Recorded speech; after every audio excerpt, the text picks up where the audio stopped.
Assalamu alaikum. Бүгін 17 июнь 2022 жыл.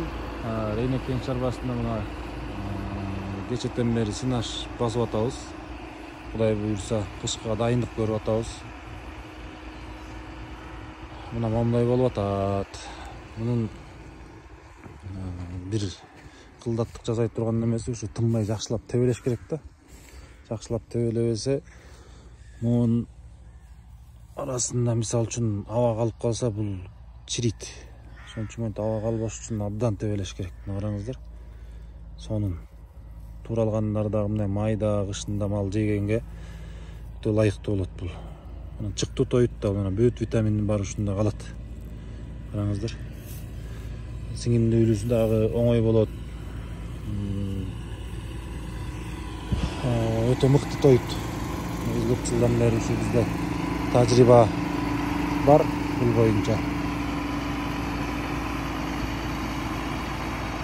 Бул болсо John Deere 2014 трактор.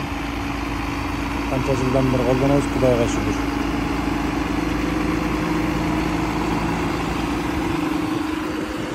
Биздин сүйүнөбүз багына салам жолдодук. Онто астына саман төшөйсүң, клеенка төшөйсүң.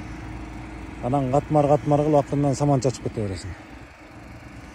Мына бул болсо дизельный трактор. Бул болсо биякты сүрүп бул дагы тебелейт негизи.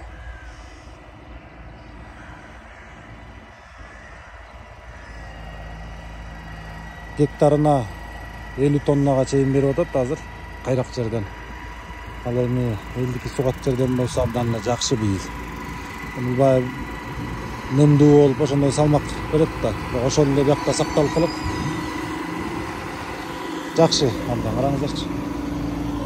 Буну 2 жума 20 күндөн ачканда жыты да буркурап, өзүнүн өңү дагы укмуш болуп калат да, жөн эле.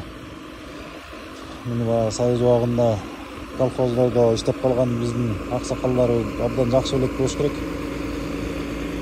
Сонун.